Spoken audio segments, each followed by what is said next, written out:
The drill hovered like a guillotine above my aching molar, its whine cutting through the sterile hum of the office, but Troy's voice cracked first. Open wide, Alex. And instead of the pinch of Novocaine, his free hand gripped the armrest, knuckles white, as if anchoring himself against a storm only he could see. My jaw locked in that ridiculous prop, spit pooling in the corner of my mouth. I mumbled a garbled, "What the?" But he was already unraveling, eyes wild with a confession that shattered the fluorescent calm. I can't pretend anymore. That night in the dorms. It wasn't a mistake. It was me, finally seeing you. The room spun, my heart a freight train derailing in my chest, because Troy, the straight-laced dental student who'd ghosted me after one fumbling kiss 3 years ago, wasn't drilling my tooth. He was cracking open the vault of every buried what if I dragged through 4 semesters of denial. I spat out the bib like it was poison, scrambling upright as the chair groaned under me, the taste of rubber and regret thick on my tongue. Troy, what the hell? You're my dentist now? After all this time? He yanked off his gloves with a snap that echoed like a gunshot, tossing them into the stainless steel sink, his broad shoulders slumping against the counter lined with those little paper cups and jars of cotton balls. The office smelled like cloves and fresh bleach, the kind of clean that promised fixes for cavities but not for hearts riddled with old wounds. Outside the window, Chicago's November wind whipped flurries against the glass, frosting the view of the L tracks snaking toward the loop, where I'd ridden this morning nursing a hangover from last night's kegger, oblivious that fate had a twisted sense of humor. He ran a hand through his hair, the same messy waves I'd once tangled my fingers in during that rain-soaked study session turned something more, back when we were both freshmen fumbling through Econ 101 and the terror of labels. I transferred here last year, Northwestern's program.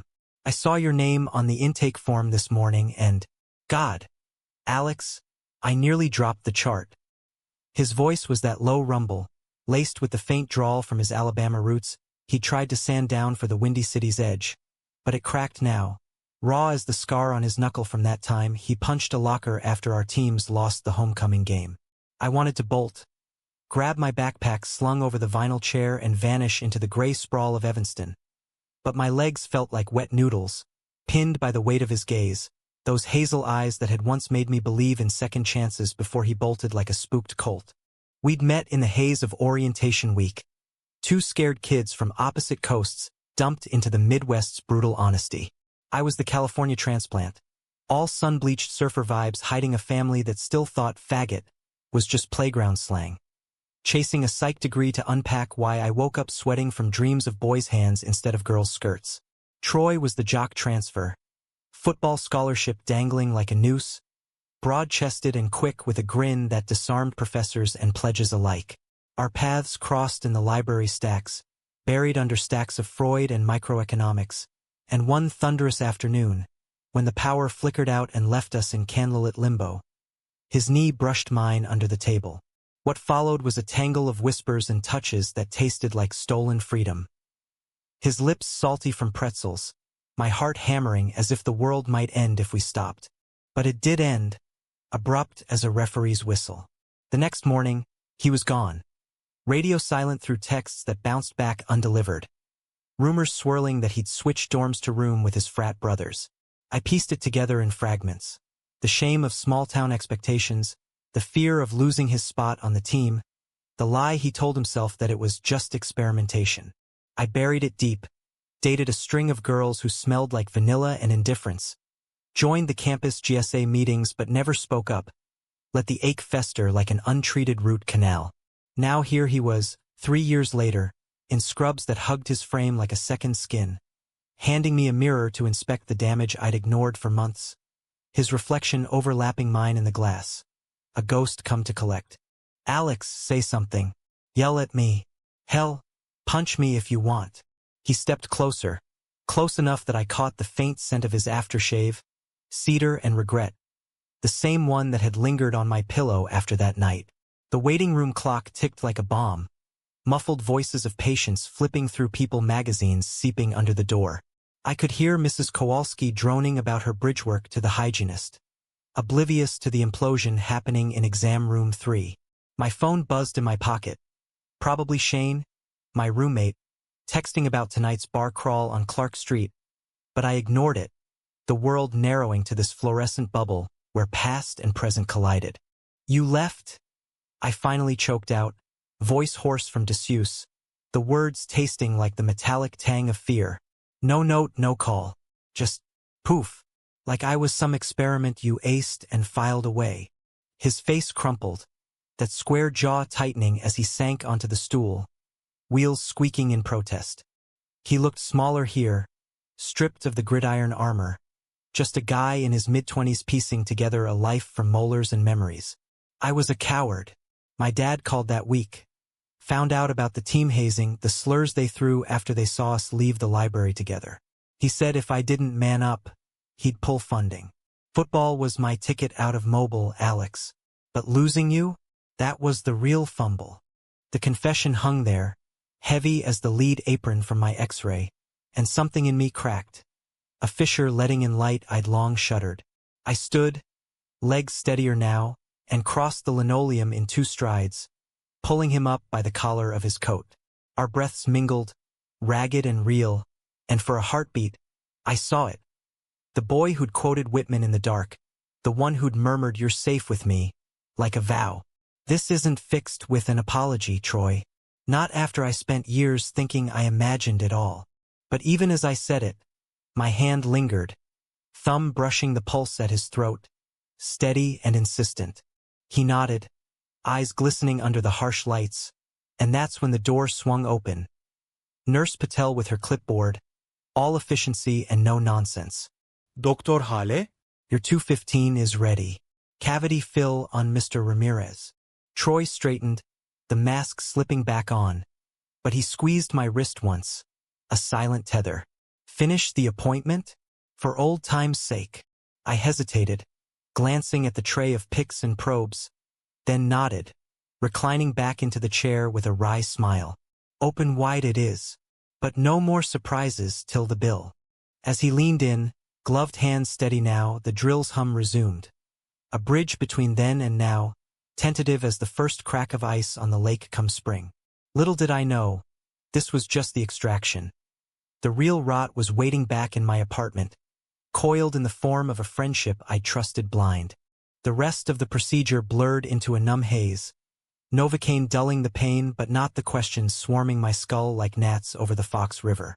Troy worked with that focused grace I'd always admired, the way his brows furrowed over a tricky angle, murmuring almost there, in a tone that could soothe a colicky kid or a skittish first-timer.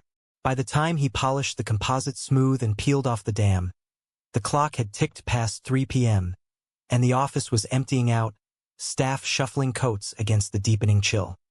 He scribbled the aftercare instructions: soft foods, no straws, rinse with salt water. His handwriting still that loopy scrawl from our old notes passed in lecture halls.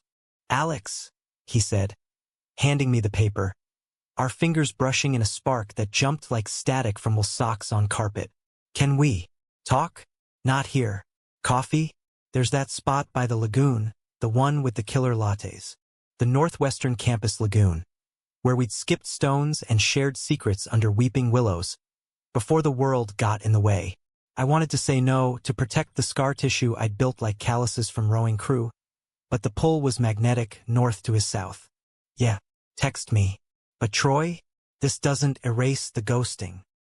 He grinned, sheepish and sunlit even in the gloom, and walked me to the door. The waiting room now a ghost town of dog-eared magazines and half-empty water coolers. Outside, the wind off Lake Michigan bit like a bad filling, whipping my hoodie around me as I trudged toward the purple line. The city a smear of steel and sodium lights. My phone lit up again. "Shane. Where you at?" "Bar's calling. Bring your A game, pretty boy." I thumbed a quick dentist ran long. "Meet you there?" And pocketed it, the weight of unspoken truths settling like fresh snow. Shane was my anchor, the brash New Yorker who'd claimed the bunk across from mine freshman year with a duffel of vinyl records and a smirk that said he owned the room. Theater major, all lithe limbs and sharp wit, with a laugh that could defuse a bomb or start a riot. We'd bonded over late-night ramen and rants about heteronormative hall policies. Him out and proud since puberty. Me still half in the closet, cracking jokes to cover the flinch when guys catcalled on Sheridan Road. He was the one who dragged me to my first pride float, rainbow flag draped like a cape, whispering, "Own it, Alex. The world's less scary when you scream back." If anyone deserved to know about Troy's resurrection, it was him, my platonic soulmate, the brother I chose. The bar on Clark was a dive called the Rusty Anchor, all exposed brick and craft IPAs, the kind of joint where adjunct profs nurse drafts and undergrads hustled pool for beer money. I spotted Shane at our corner booth, nursing a stout, his dark curls haloed by the neon live music tonight sign. He slid a menu my way as I dropped into the seat, the vinyl creaking under my damp jeans. "You look like you wrestled a badger and lost. Tooth still in one piece." "Worse," I said, signaling the bartender for a whiskey neat. Liquid courage for the spill I wasn't sure I could make. "Ran into a ghost. Troy Hale. Remember him?" Shane's fork paused midair, loaded with loaded fries, his green eyes narrowing like a cat scenting trouble. "The phantom jock? The one who vanished after that makeout, Seshu swore was just bros being emotional? Spill, Ramirez. I mean Alex." I laughed, but it came out brittle, chasing it with a swig that burned going down. The bar hummed around us. Springsteen crooning from the juke, clink of glasses, a couple arguing softly about rent in the booth behind. I laid it out. The appointment, the whisper, the what-ifs unearthed like fossils from lakebed mud. Shane listened, chin propped on fist, his actor's face shifting through masks. Shock, sympathy, a flicker of something sharper I chalked up to the dim light. "Damn, babe, that's rom-com gold. Or horror, depending on if he bolts again." He clinked his glass to mine, foam sloshing. "But hey, if he's serving up second chances, grab it by the scrubs.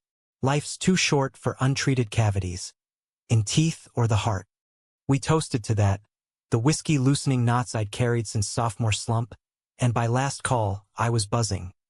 Not just from the booze, but from the spark of possibility, Troy's text lighting my screen as we stumbled into the night. Lagoon, 11 a.m.? No drills, pramis. Shane slung an arm around my shoulders, his warmth a bulwark against the sleet starting to spit. "Proud of you, Alex. First step's the killer." His voice was thick, affectionate, but as we parted at the L stop, him to his audition callback, me to our shoebox off Foster, I caught him glancing back, expression unreadable in the sodium glow. Sleep came fitful, dreams tangled with drills and dorm rooms, Troy's laugh echoing off Quarry Stone. Morning broke gray and grudging, coffee steaming on the windowsill as I laced up boots for the trek to campus. Shane was already gone, script pages scattered like confetti. A note scrawled on the fridge, "Knock 'em dead, lover boy, or resurrect 'em." I smiled, pocketing my keys, the wind off the lake promising redemption or ruin. The lagoon was a silver slash under overcast skies, willows drooping like mourners at a wake, their branches trailing fingers in the water. Troy was there, bundled in a wool peacoat that made him look like he'd stepped from a Kerouac page, 2 to-go cups from the cafe steaming in his hands. He handed me one. Black, 2 sugars, just how I'd taken it back when. And we walked the path, gravel crunching underfoot, ducks quacking indignant at our intrusion. "I rehearsed this 100 times," he admitted, steam curling from his lips. What to say? How to beg forgiveness without sounding like a Hallmark reject. I sipped, the bitterness grounding me. Start with why. Not the dad excuse that's low-hanging fruit. Why'd you let me think I was the problem? He stopped by the stone bridge, where we'd once carved initials into the rail with a pocket knife. Mine faded now from weather's indifference. Leaning on it, he met my eyes, unflinching. Because I was terrified. Of me, mostly. Growing up in the Bible Belt, gay was the devil's shortcut. Football was my shield, girls my alibi. Then you, smart, kind, with that laugh that lit up the stacks like fireworks. You made me want more than plays and prayers. His words landed soft as snow, melting defenses I'd fortified with sarcasm and solitude. We talked for hours, the campus waking around us. Joggers pounding pavement, profs herding hungover TAs, the world indifferent to our excavation. He spoke of therapy sessions in the shadows of med school, of coming out to his mom over FaceTime, her tears turning to tentative pride. I shared the fractures. The psych paper on internalized homophobia that hit too close, the hookups that felt like hollow victories, the nights I'd scrolled his old Insta, a masochist's map to what-ifs. By noon, hunger gnawed, and he suggested deep dish at Lou Malnati's, our old haunt, cheese pulling like taffy between slices as laughter bridged the gaps. It felt like thawing, tentative and tender, his knee bumping mine under the Formica table. No lightning this time, just warmth. We parted with a hug that lingered, his chin on my shoulder, whispering, "This time, I'm all in." I floated back to the apartment, buoyed, texting Shane a hard eyes emoji cluster. His reply was swift. Details. Dish. Audition killed. Drinks to celebrate? But when I pushed open the door, the air felt off, thick with the ghost of voices, and there on the coffee table sat my laptop, open to an email draft. Unsent but damning. The cursor blinked accusingly in the compose window, addressed to my parents' Gmail, Mom's floral address from her gardening phase, Dad's stern one from his adjunct days at the community college back in San Diego. The subject line, "Hey, need to tell you something big." And below, in Shane's unmistakable flourish of keystrokes, a half-finished ramble. "I've been seeing someone. A guy. It's real and it's scary, but holding it in is killing me. His name's Troy. Remember that story from freshman year? Turns out he's back." And trailed off incomplete, but the intent sliced like a scalpel. My stomach plummeted, the pizza turning to lead in my gut, as I slumped onto the sagging couch, the springs protesting like they knew the betrayal before I did. Shane, my ride or die, the one who'd held my hand through panic attacks in the student health center, who'd blasted Chapel Roan at 2 a.m. to drown out my doubts. Why? The apartment spun in my vision. Posters of Frida Kahlo and Fleetwood Mac curling at the edges. Shane's script notes pinned to the corkboard like frantic butterflies. My psych textbooks stacked precarious as my trust. I hit reply all on an old chain, thumbs flying. What the fuck, Shane? My email? Unsent or not, that's my line to cross. No response, just the whoosh of send echoing in the empty room, the radiator clanking like a guilty heartbeat. I paced the threadbare rug, phone clutched like a lifeline, Troy's text from earlier glowing, thinking about that bridge, about us. The word had bloomed in my chest all afternoon, fragile as the first crocus through snow, but now it wilted under the frost of this. Shane's audition, had he spilled there in some green room confessional? Or was it pity, him playing white knight to force my hand? The clock above the sink ticked toward evening, shadows lengthening across the fire escape where we'd smoked illicit joints and plotted world domination. I needed air, the kind that didn't reek of stale takeout and shattered confidences. The streets of Rogers Park were alive with the dinner rush. Families piling into Ticarius, buskers strumming Dylan covers for spare change, the L rumbling overhead like thunder on the verge. I walked aimless, collar up against the bite, past the corner bodega where Shane and I had splurged on lottery tickets after midterms, dreaming of Broadway and book deals. My phone vibrated. Him. Alex. Shit, I can explain. It was stupid, saw you glowing after coffee. Thought pushing you would help. Call me? Help. The word curdled, and I silenced it, veering toward the lakefront path, where waves slapped concrete barriers under sodium lamps flickering to life. Troy found me there, somehow, his text chain pinging as I stared at the black water, whitecaps foaming like rage unspoken. Shane just called, said you might need a rescue. I'm at the path by Pratt, black coat, bad poetry in pocket. I laughed, bitter and broken, spotting his silhouette against the dusk, hands jammed in pockets, that peacoat billowing like a sail. He didn't pry when I waved him over, just fell into step, our boots sinking on the cracked pavement. Rough day after the high? He murmured, voice carrying over the gull's cries. Worse than rough. Shane. He almost outed me. To my folks. Thought he was doing me a favor. The words tumbled, jagged, and Troy stopped, turning me gently by the shoulders, his touch steady as the lighthouse beam sweeping the horizon. That's not on you, Alex. That's his shit. Jealousy, maybe, or fear you'll leave him in the dust for something real. His eyes searched mine, flecked with gold in the dying light, and I leaned into it, forehead to his, the world narrowing to salt air and shared breath. What if it's too soon? What if I'm still the guy who runs? Then we run together, he said, simple as that, and pulled a crumpled paper from his pocket, verses scribbled in ballpoint, fragments of E. Cummings twisted with his own. Anyone lived in a pretty how town, with up so floating many bells down. Slash but you, Alex, crashed the quiet with your chaos. We read it aloud, voices mingling over the wind, laughter bubbling up unexpected, a buoy in the undertow. He walked me home, arms slung casual around my waist, the gesture bold in its normalcy. No hiding, no glancing for stares. At the stoop, Shane's door was cracked, light spilling like an apology, and Troy squeezed my hand. Face it head on. I'll be at the shop if you need backup. The dental office, his domain now, a far cry from frat house haze.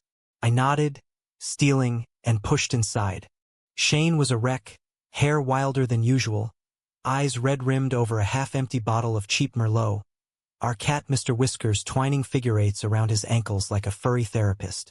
Alex, fuck. I'm sorry. He surged up, arms outstretched, but I sidestepped, the couch a barrier. Sorry doesn't cut it, man.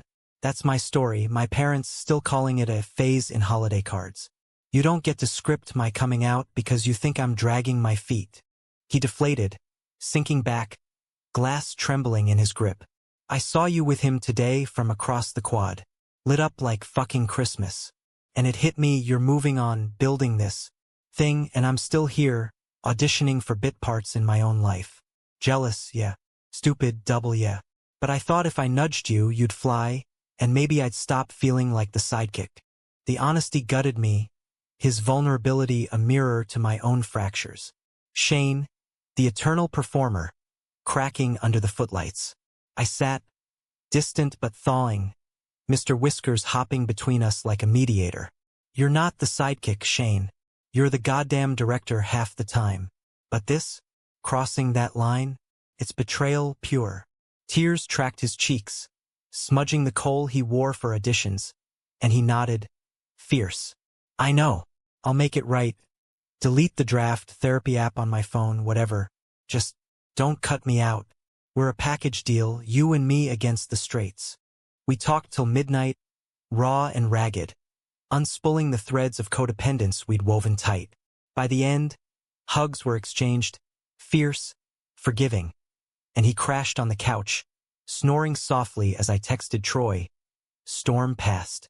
Thanks for the anchor. His reply, anytime. Dream sweet. But sleep evaded, the email's ghost lurking in my browser history. A reminder that trust was a house of cards in gale force winds. Morning brought frost-laced windows and a campus buried in white. The first real snow blanketing quad benches like forgotten secrets. I trudged to my 9 a.m. seminar on trauma narratives, notebook heavy with irony, Professor Liang's voice droning about catharsis while my mind replayed Shane's draft, Troy's poem, the precipice we'd all teetered on. Lunch was a solo affair at the refectory, steamed trays of mystery meat and wilted greens. But Troy slid in across from me, tray laden with extra fries. For sharing, he grinned, popping a salt-crusted one into my mouth. We dissected the morning's lecture over ketchup packets, his med school anecdotes clashing comic with my psych jargon, laughter drawing glances from the table of poli-sci majors. It was easy, this rhythm, like slipping into a favorite jacket after years in the attic. Afternoon brought a curveball. An email from the dean, CC'd to my advisor, subject, scholarship review. My heart stuttered, the psych department's merit aid, the one that kept me afloat without begging Dad for scraps.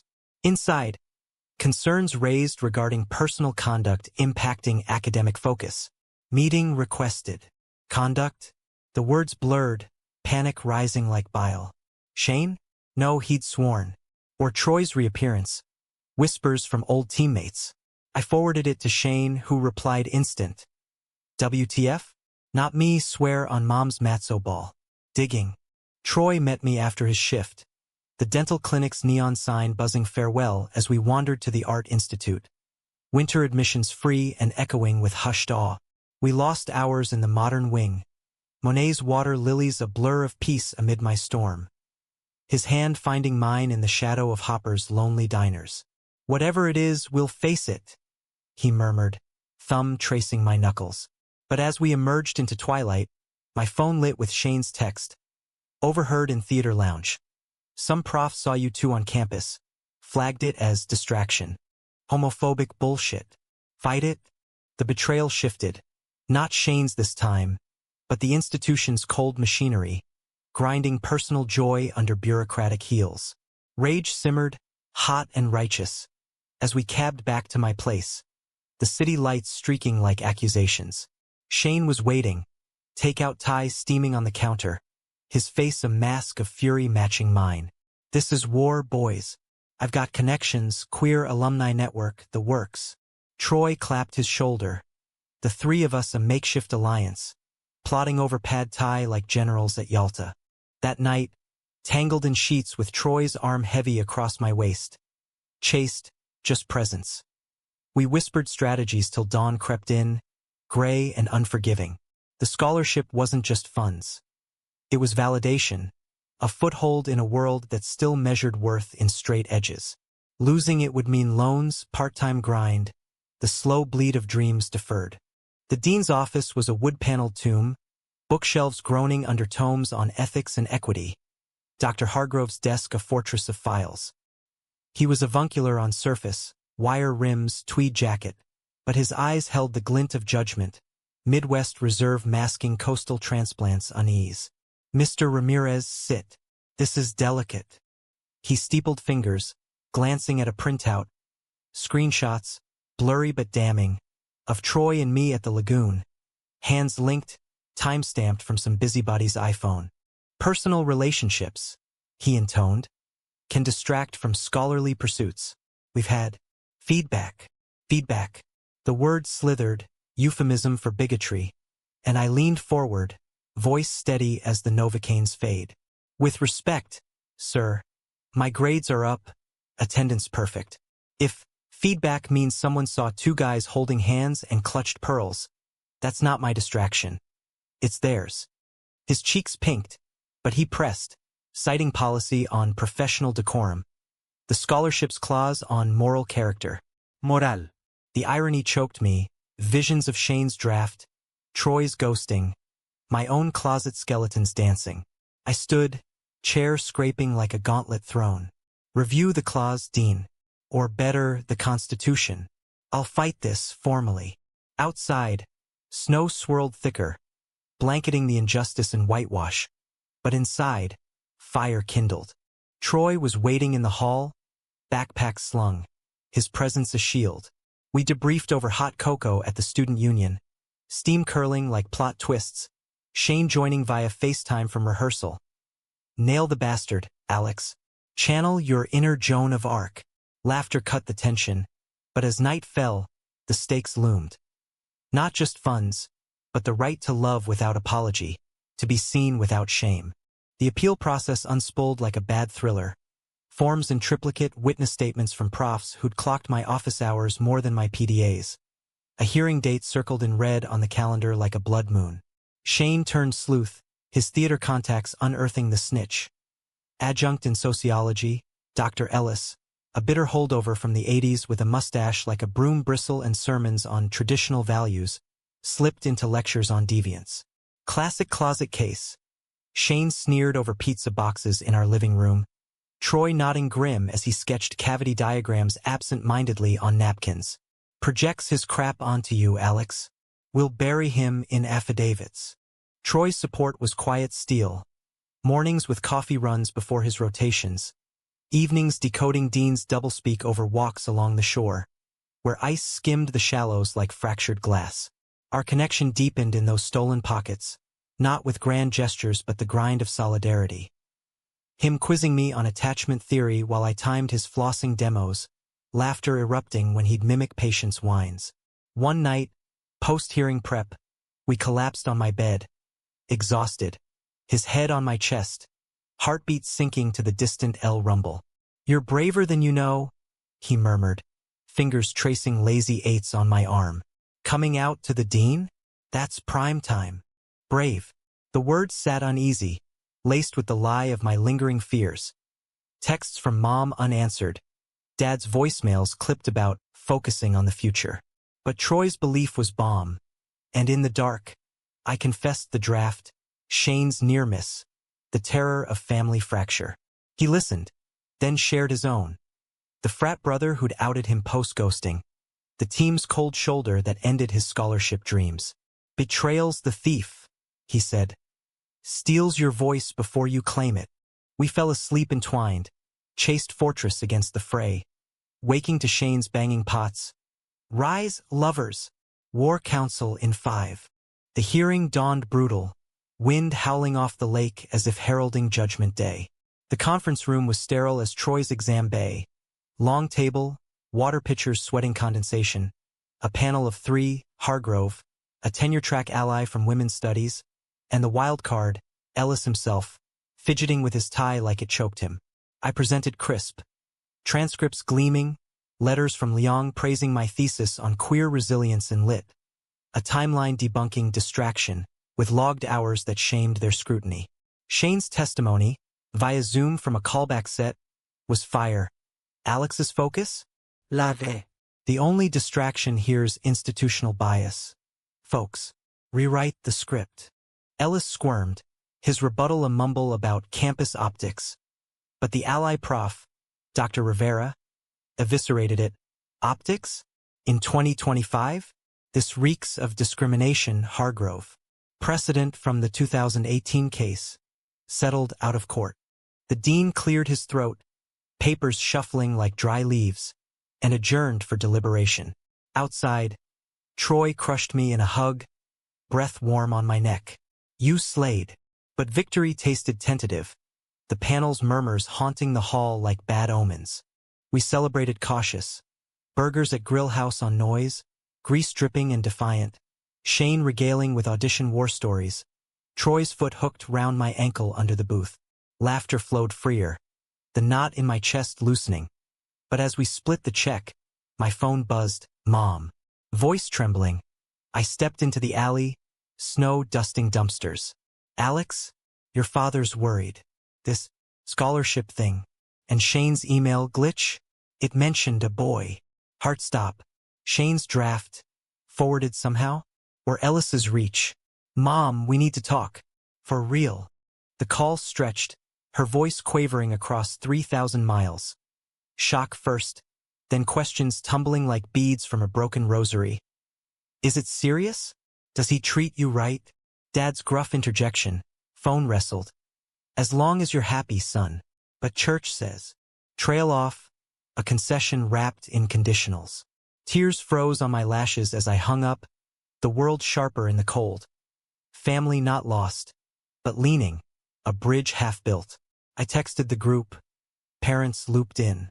Rocky but alive. Troy, proud. Dinner at mine. Shane, heart emoji x3. Therapy sesh tomorrow. Troy's place was a third-floor walk-up in Andersonville. All exposed brick and bookshelves sagging under anatomy tomes and dog-eared Ginsberg. He cooked. Pasta primavera. Veggies crisp from the co-op. Wine uncorked with a pop like punctuation. We ate cross-legged on the floor. Candles guttering. The meal a ritual of normalcy amid chaos. "To Bridges," he toasted, glass to mine, and later, as dishes soaked, we slow danced to Coltrane on vinyl, bodies swaying loose, his cheek to my temple. "Remember that storm in the stacks?" he whispered. "Lightning cracked, and you said, 'It's just noise.'" "Yeah." I breathed, hands on his hips, the sway hypnotic. "And you kissed me like it was salvation." Our lips met then, soft and searching. Not the frantic fumble of youth, but deliberate, acclaiming. It deepened, heat building like embers fanned. But we pulled back, foreheads pressed, breaths mingling. "Slow," he said, echoing my unspoken fear. "We build this right." We did nights of movies on his lumpy couch. Brokeback skipped for moonlight's quiet fire. Mornings trading shifts for jogs along the drive, where cherry blossoms would bud come spring. Shane's therapy nudge stuck. We went together, the counselor's office a sunlit nook overlooking the bot gardens, her questions peeling layers like onions. Betrayal's a cycle, she said, as Shane owned his nudge. Me my walls, the room thick with catharsis. Outside, he slung arms around us both. My boys, unbreakable now. And for a breath, it felt true. The trio solid as the bean reflecting our tangled reflections. But cracks spiderweb subtle. Troy's late nights at clinic, charting till midnight. Shane's callbacks piling, his energy fraying at edges. One evening, post-run, I found Troy's phone buzzing. Unknown number, voicemail blinking. Curiosity pricked, but trust held. I deleted nothing, just brewed tea, waiting. When he stumbled in, coat dusted with flurries, he kissed me fierce, masking fatigue with fervor. Rough extractions today. Miss you. I let it slide, curling into him, but the seed lodged, unease a low hum. The scholarship verdict landed mid-March, cherry petals scattering like confetti on the quad. Reinstated, with a terse note on policy review. Rivera seat, her wink emoji a rebel flourish. We hooped, beer on the fire escape, Shane toasting with a pilfered bottle from the green room, Troy's arm heavy around me. To optics be damned, he cheered, but his eyes darted, phone silenced in pocket. Later, alone, I scrolled his texts. Innocent chains with classmates. One from Dad. Proud, son. But careful, reputation matters. The weight pressed, old ghost stirring. Spring break loomed, my folks insistent on a visit. Meet this Troy proper. Mom emailed, Dad's addendum gruff but game. I booked flights, nerves electric, Troy opting for a mobile detour to mend fences there. 2 weeks apart? We'll survive, he joked, but his hug at O'Hare clung, lips lingering. Call every night? Promise? I whispered, boarding with Shane's send-off. Charm the burbs, Alex, and text pics of the surf. San Diego was sun-soaked assault after Chicago's gray, palm fronds rattling like applause, the house on Balboa a time capsule of my teens. Surf posters peeling, mom's quilts on every bed. They met Troy via FaceTime first, his grin pixelated but genuine, Dad grunting approval at his solid grip on a clinic tour vid. In person, over backyard barbecues, it unfolded awkward then warm. Mom fussing with salads, Dad grilling salmon with sidelong glances, Troy's easy charm disarming as he swapped football tales. Your boy's got heart, he told them one dusk. Waves crashing below, and Dad clapped his back. Damn right. Evenings, we walked the pier, salt wind tangling hair, my hand in his swinging free, no stairs, just sunset's benediction. This is it, I said, pulse thrumming. Family future. He squeezed, but his phone buzzed again. Silenced, but insistent. Work? I asked. Yeah. Patient follow-up. Lie? The hum returned, but love drowned it. Nights in my old room with the door cracked, his whispers chasing doubts away. Back in Chi, reunion was fever, airport dash, kisses stolen and baggage claim, Shane's welcome bash at the anchor with shots lined like soldiers. But the buzz grew. Troy's distances, texts curt, nights at study groups. Shane noticed too, over coffee one hungover morn. He's pulling a fade? After all this? Nah, I defended, but fracture lines ached. Climax brewed slow, erupting on a rainy May eve. I'd planned surprise. Dinner at his place, candles and Chianti. But Key turned to voices. Troy's low and urgent. Then another, familiar, edged with Alabama drawl. Dad? No. I froze in the hall, heart hammering, as words sliced through. Doc can't keep this up, Troy. Alex is great, but us? It's fire. Real. Shane. My Shane, voice husky, pleading. We were drunk after the hearing party. One time, but it sparked. Don't throw it away for guilt. Betrayal, double-edged, gutted me. I pushed in, rain dripping from hair, their faces blanching. Shane half-dressed on the couch, Troy scrambling for shirt, eyes wide with horror. Alex. They chorused, but I was gone, door slamming like thunder, streets blurring in downpour. The rain lashed like judgment, soaking through my hoodie as I bolted down Granville, lungs burning. The city a smear of taillights and regret. How long? The hearing party, 3 months back. Shots blurring boundaries. Shane's arm around Troy's waist in a group photo I'd scrolled past a dozen times. Blind to the lean. Drunk mistake, he'd called it then. But now? Fire. The word seared. Hotter than the whiskey I'd chased away doubts with. I ended up at the lake. Pier slick underfoot. Waves roaring accusation as I sank to the boards. Sobs racking silent. Drowned by the gale. Phone lit relentless. Texts piling. Alex, please. It was nothing. From Shane. Wait, let me explain. I love you. Troy. Love. The lie curdled. And I powered off. The dark a cocoon of fury and fracture. Hours blurred. Till patrol lights flashed. Campus security. Concerned joggers tip. They drove me home. Radio crackling weather alerts. The apartment a tomb when I pushed in. Empty save for Mr. Whisker's accusatory mew. I crashed on the couch. Sleep a mercy.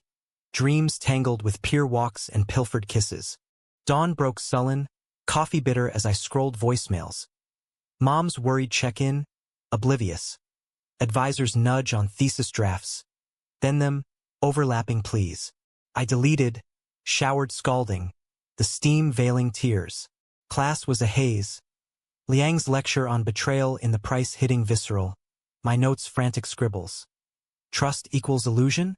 Post-sem. Shane cornered me in the hall. Eyes shadowed, hand outstretched. 5 minutes, Alex. Coffee. Not here. I nodded numb. The union's bustle a buffer as we claimed a corner table. Lattes steaming untouched. It started that night, he confessed, voice low over the espresso grind. You were glowing, dancing with Troy, and I felt invisible. The shots hit, he walked me home, consolation turned stupid. One time, Alex. Swear. Then guilt ate us, but seeing you two build? It twisted. His actor's flair stripped bare. Vulnerability raw. You're my family. I panicked, pushed that email to force your hand. Then this. Sabotage. I stared, the foam heart on my cup mocking. Sabotage? Or sabotage me? You too, playing me like a scene. He flinched, tears spilling. No. God, no. It was escape. For both of us, cowards hiding from how solid you are. Solid. The irony choked, but anger ebbed, leaving ache. I need space, Shane. Real space. Not scripts or sorries. He nodded, broken, hugging quick before fleeing to rehearsal. The door chime a dirge. Troy waited outside Psych Hall. Rain slicked and desperate. Coat clutched like armor. Alex, talk. We walked the quad. Blossoms bruised underfoot. His words tumbling. It was a mistake. Booze and bullshit, Shane venting about the scholarship fight. Me listening too close. One kiss, regretted instant. I shut it down. Told him it was you or nothing. You. The word dangled, but doubt clung. Why hide? Those calls, the distances, your study groups. He stopped under a budding oak, face crumpling. Shame. My old patterns, running, lying to protect. But this? It's killing me. Losing you to my fuck-up. We sat on a bench, cold seeping through jeans, his hand hovering till I took it, the grip anchor in storm. Betrayal's poison, I said, voice steadying. Doubles when it's the two you trusted most. He nodded, tears tracking. I know. Therapy, full disclosure, whatever you need. But Alex, you're my north. Don't let my south pull you under. North. The compass spun, but his honesty grounded, and by dusk we were back at his, not lovers yet, but allies. Take out Chinese, the breakup cute ironic, laughter tentative as we unpacked the wreckage. Shane's space turned literal. He couch-surfed with theater pals. Texts reduced to check-ins. Audition aced. Missed the chaos. I missed him too, the apartment echoey without his vinyl spins. But boundaries held, therapy solo now. The counselor's couch a confessional for rage and rebuild. Troy Dove in sessions twice weekly, his vulnerability a mirror, sharing mobile scars. Dad's disapproval post coming out. The clinic's whispers when he flew the rainbow flag.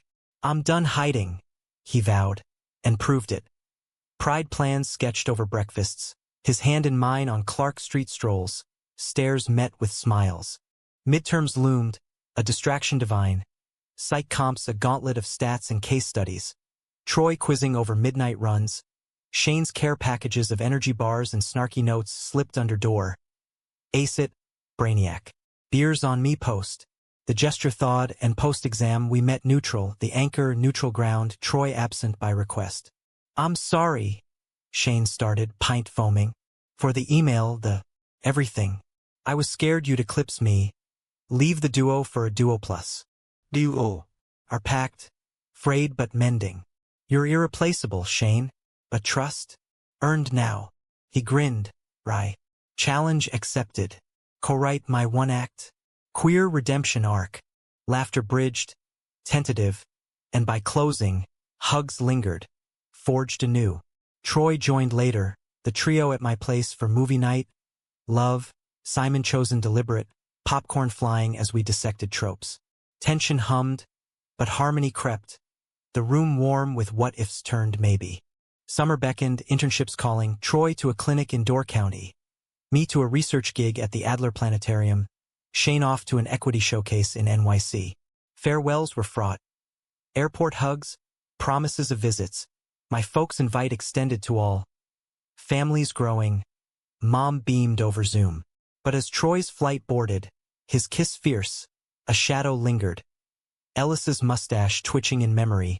The dean's review, a dormant threat. Chicago simmered without them. Lake breezes carrying heat waves. My days a rhythm of data dives and dusk jogs. Nights FaceTiming Troy's sunsets. Shane's stage war stories. Letters arrived. Shane's handwritten, inky confessions. Troy's typed, anatomical metaphors for longing. You're the incisor to my canine, sharp, essential. Smiles came easier, the ache dulling to scar. August heat peaked with crisis. Email from Rivera. Ellis petitioning appeal. New evidence. Anonymous tip on inappropriate conduct. Conduct. The word slithered again, and panic surged. Texts firing. Round 2, Troy flying back. Fight together. Shane, on the red eye. War paint ready. They arrived storm-tossed. Shane theatrical with props bag. Troy steely with files. We bunkered at mine, plotting till dawn. Affidavits from allies, ethics board escalation. A countersuit whisper from the queer legal aid. This ends now, Troy growled, hand on mine, Shane's nod fierce. The appeal hearing was amphitheater, full panel. Observers from GSA, Rivera leading charge. Ellis blustered. Tip, a forged printout of witnessed PD disrupting class. Lies, blatant, his mustache quivering. I testified calm. Evidence stack unassailable. Timestamps debunking, peer letters praising. Shane's Zoom soliloquy slayed. This isn't conduct, it's conquest. Over bigotry. Troy's addendum, professional poise. As a clinician, I know health mental included. Stifling love? That's the real disease. The panel deliberated swift, verdict resounding. Appeal denied. Ellis reprimanded. Scholarship ironclad. Elation erupted. Hugs in the hall, tears and cheers. Rivera toasting with vending machine sodas. You three? Force of nature. Outside, summer sun gilding the gold dome. We collapsed on quad grass, breathless.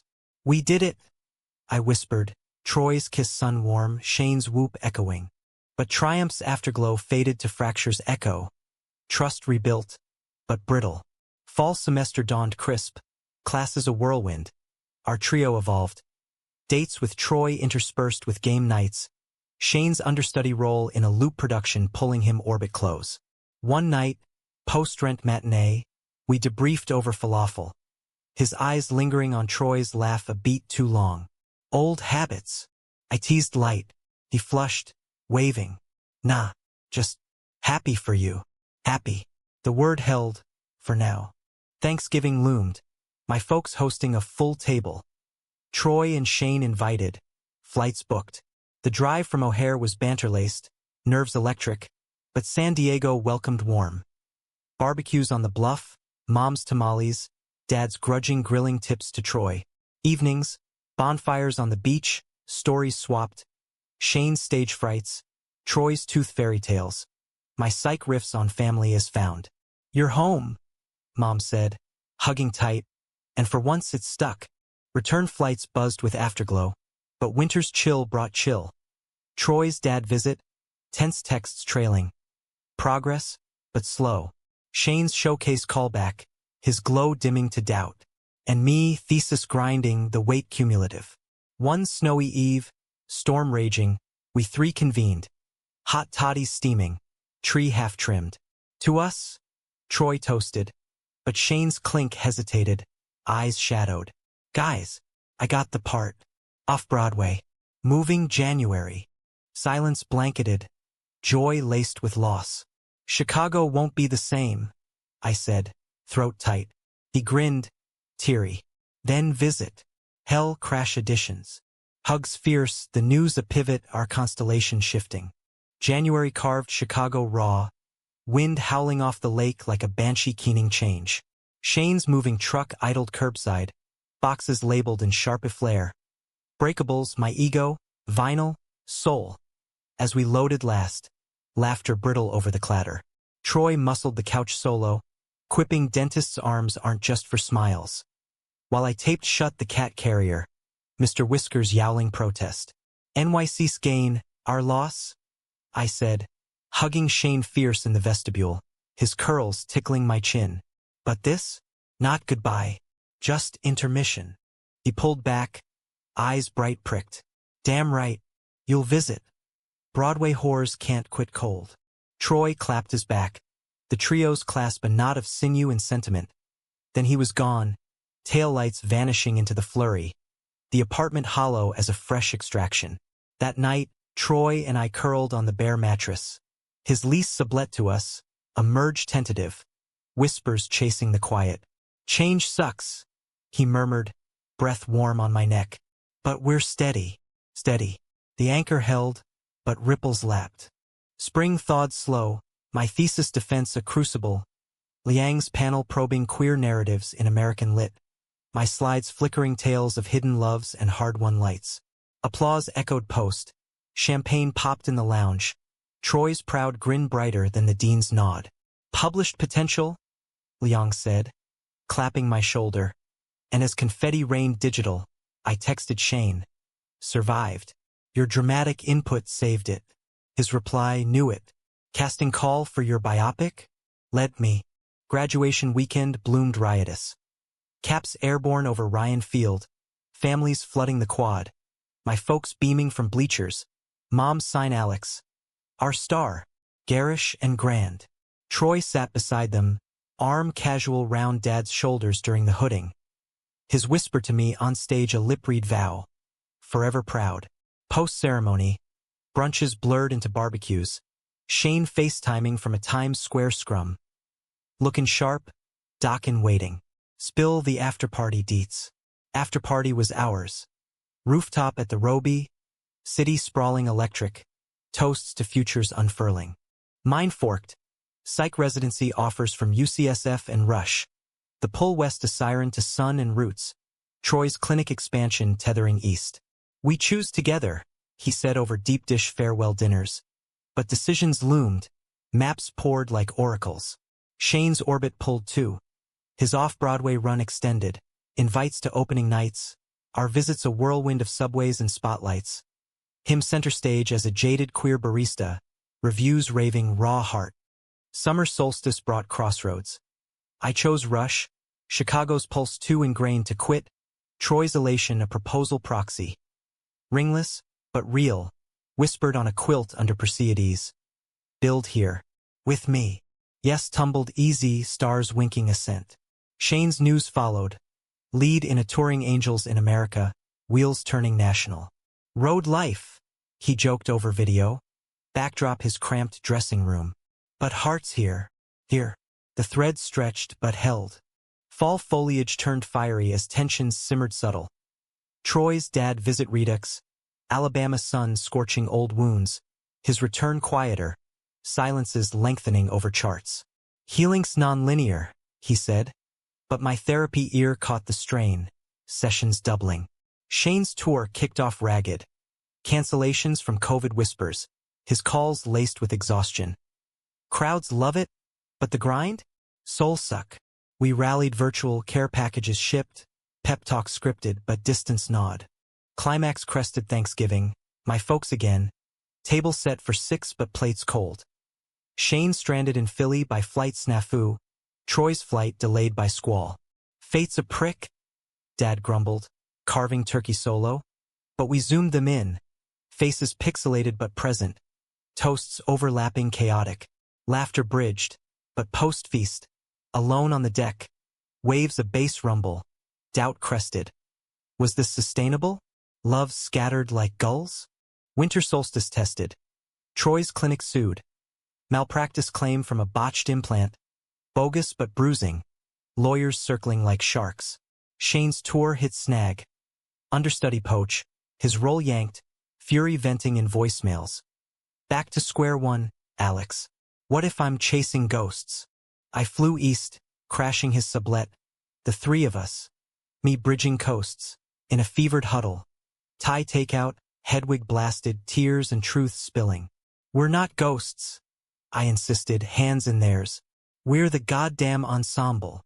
Troy's suit settled out of court, vindication bitter, but his resolve hardened.